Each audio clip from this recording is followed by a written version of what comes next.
Halo semuanya, selamat sore. Setelah sekian lama kita nggak berjumpa kembali, akhirnya pada hari ini saya berkesempatan lagi untuk membuat video lagi. Ya, karena saya baru join pertama kali di salah satu perusahaan Jakarta, jadi membuat saya susah untuk bikin video atau mungkin memiliki kesibukan yang lain dulu. Nah, jadi di video ini saya akan mengajak teman-teman semua untuk jalan-jalan keliling Tenggo Bravo Marilis. Jadi sebenarnya di Tenggo Bravo itu kayak apa sih dalamnya, ruangannya seperti apa, mesinnya seperti apa, anjungannya seperti apa, habis itu ruangan-ruangan yang lain. Barangkali teman-teman yang mau join pertama kali di Tenggo Bravo bisa memiliki gambaran mengenai Tenggo Bravo seperti apa.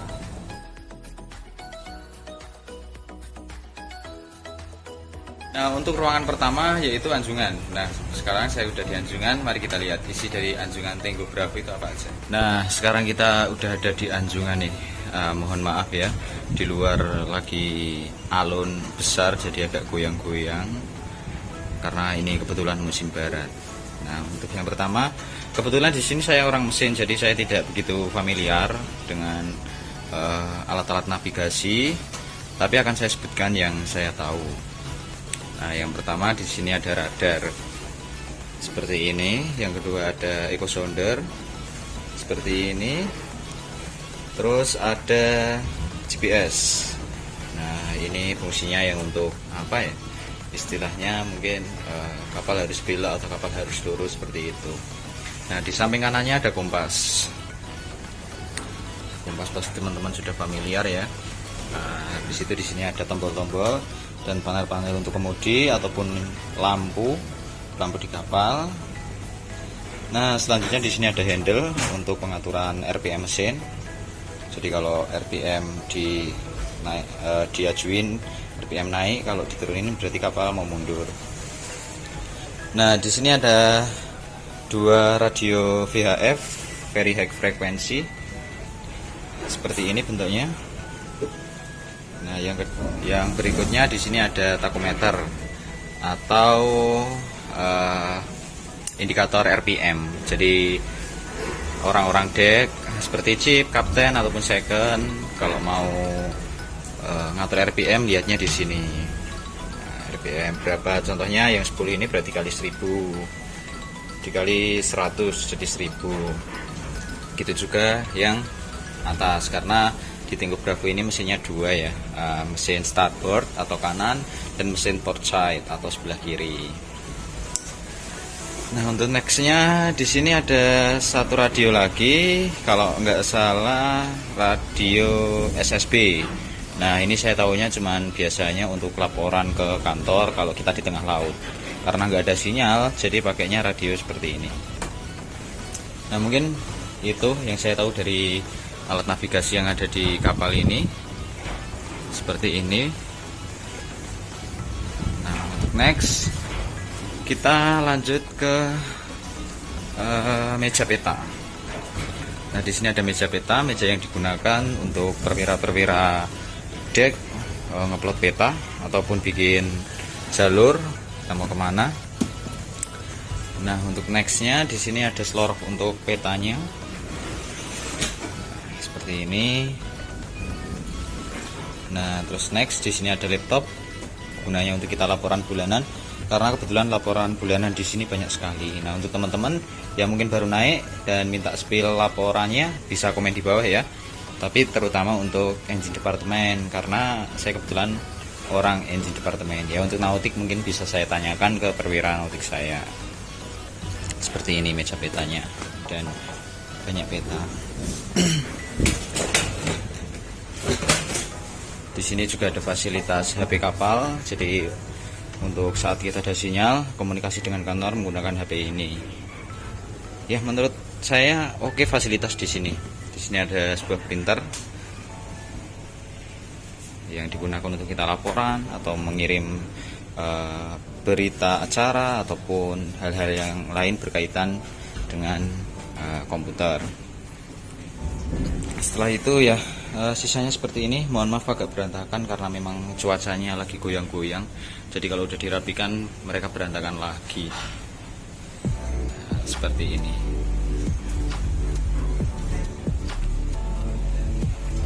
sekarang kita next ke haluan kapal. Semoga suara saya masih kedengaran ya. Nah, seperti ini penampakan haluan Tenggo Bravo Amaryllis, atau mungkin Tenggo Bravo lain juga mirip-mirip lah kayak gini. Nah, di depan ini kita bisa lihat yang pertama ada ventilasi untuk kru cabin atau kamar kru. Nah, selanjutnya di sebelah kiri ada warehouse ataupun selang yang digunakan untuk pemadam.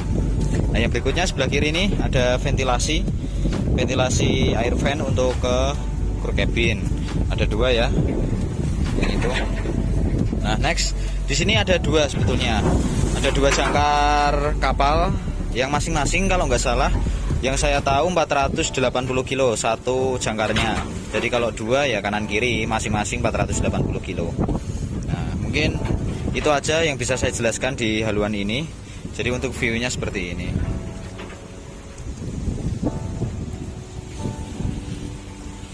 Nah, setelah dari haluan kapal, kita menuju ke top deck yang ada di belakang anjungan. Nah, ini tempat-tempat safety equipment. Jadi kita spill ya. Nah, untuk penampakannya seperti ini. Jadi setiap Tenggo Bravo masing-masing bisa beda ya untuk tata lokasi ataupun bentuknya dan yang lain-lain tergantung pembuatnya dari mana. Kebetulan kapal ini pembuatan dari Batam, yaitu PT Palma Shipyard. Nah, di sini saya mau spill safety equipment. Yang pertama lift raft. Nah, ini habis diperbarui, next service Februari 2024. Nah, saya juga bikin video ini Februari juga. Jadi ini baru kemarin dipasang. Ada 2 biji, starboard 1, port 1. Nah, yang berikutnya ini tali kita, tali untuk long towing. Yang kedua di sini ada air fan atau engine room ventilasi. Ada satu yang in, satu yang out. Jadi ada satu yang masuk ke kamar mesin, ada satu yang berfungsi untuk mengeluarkan. Nah, di sini juga ada ventilasi juga untuk lorong kamar mesin. Terus habis itu tempat cerobong di sana ada 2 juga karena mesin juga 2. Mesin di sini Mitsubishi S6 R2 M33L. Habis itu untuk horsepowernya, untuk KW-nya 759 kW kali 2. Untuk AE-nya Volvo Denta D5T, ada 2 kanan kiri juga. Nah, saya akan spill cerobongnya. Nah, cerobongnya ada 3 sebetulnya, tapi yang satu bukan cerobong, sama ada kanan kiri juga. Nah, untuk yang besar cerobong untuk main engine, yang kecil untuk cerobong auxiliary engine atau permesinan bantu. Terus untuk yang kecil itu adalah cerobong untuk uap dari oli main engine. Nah, kita move ke bagian buritan kapal. Untuk view-nya seperti ini ya. Maaf banyak ban di situ karena kita lagi ada proyek ganti dapra. Nah, jadi seperti ini. Oh iya, untuk teman-teman ini kapal tahun 2008 ya. Untuk lebarnya 8,60 kalau nggak salah. Jadi dari ujung sana sampai ujung sana 860. Terus untuk panjangnya dari haluan ke buritan kalau nggak salah 28,05 meter. Nah, untuk selebihnya di situ ada tanduk. Ini fungsinya untuk menahan tali second towing supaya nggak keluar dari jalur yang kita inginkan. Nah, di situ ada 2 tanduk sama. Nah, habis itu di sini ada hook atau peralatan yang digunakan untuk untuk menyantolkan, bukan untuk menyantolkan, untuk ngikat tali second towing lah pokoknya lah. Dia jadi di depannya ada kayak semacam jarum yang bentuknya seperti ini. Nah, nanti tali dimasukin situ, jadi nyantol seperti itu. Terus untuk di bawah hook ini itu ada ruangan. Di bawah hook ini ada ruangan yang namanya store. Nah, di sini biasanya orang dek nyimpen cat, nyimpen alat-alat palu cipeng dan kawan-kawannya di bawah sini. Setelah itu di depannya ada tali second towing yang kita gunakan untuk narik tongkang. Ini ada 2 roll, 1 roll kalau nggak salah panjangnya 220 meter, mohon maaf, 220 meter kalau nggak salah 1 rollnya. Nah, di situ ada engine room escape. Nah, itu bisa jadi udara masuk juga dari situ, engine room. Kalau enggak, pintu emergency juga bisa dari situ. Sekarang saya udah ada di Buritan. Saya turun karena ada satu item yang harus ditunjukkan lewat bawah langsung. Saya nggak ke bawah karena takut suaranya nggak kedengaran sebenarnya. Anginnya lagi kencang sekali ini.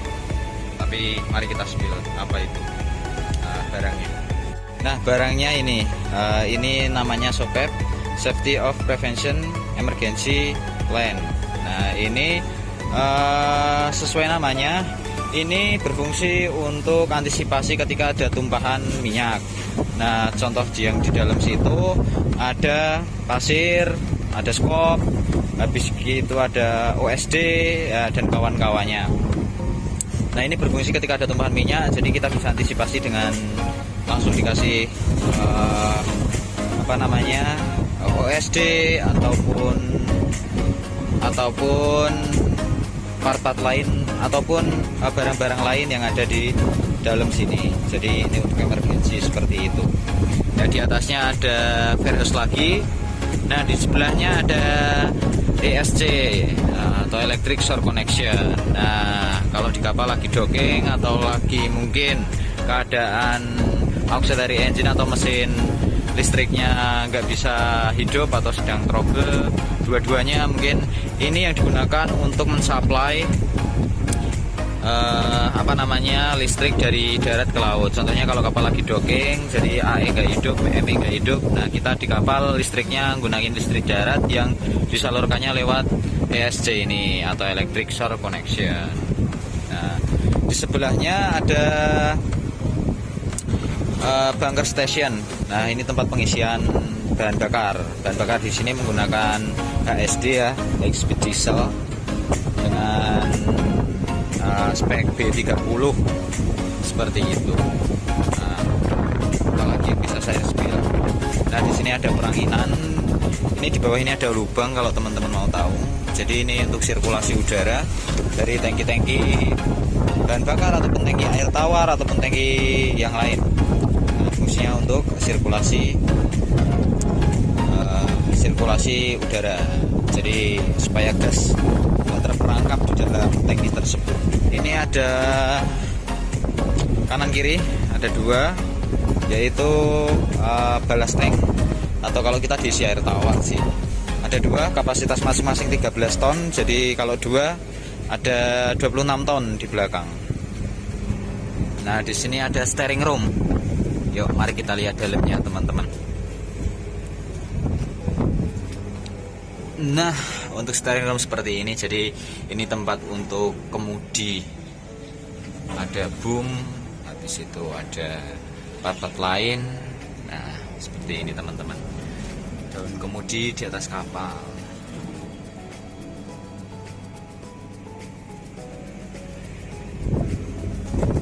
Oke. Jadi seperti ini tempat steering room atau steering gear biasa disebut juga.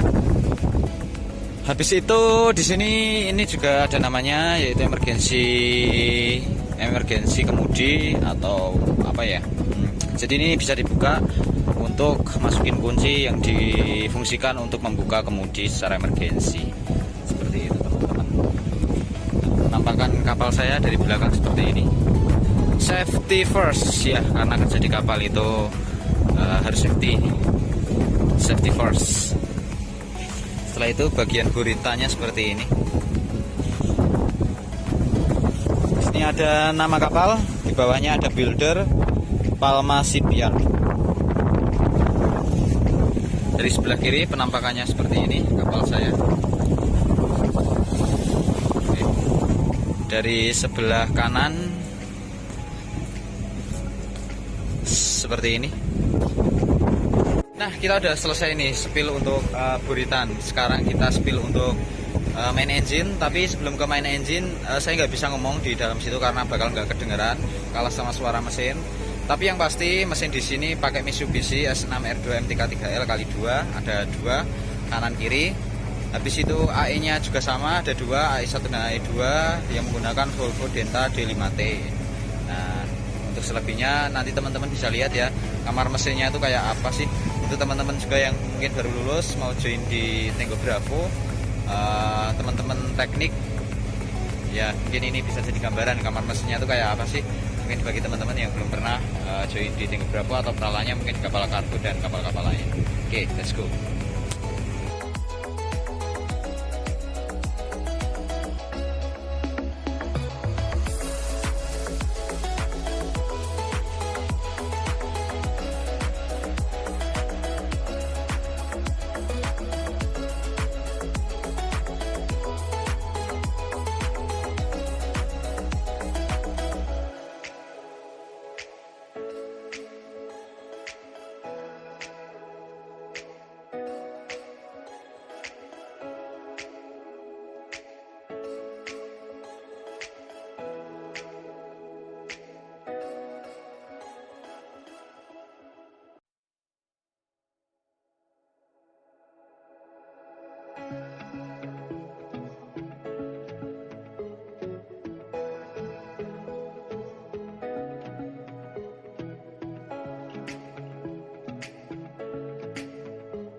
Jadi mungkin cukup segitu dulu video kali ini bersama second saya lagi ngerjain ising bot, lagi pusing dia.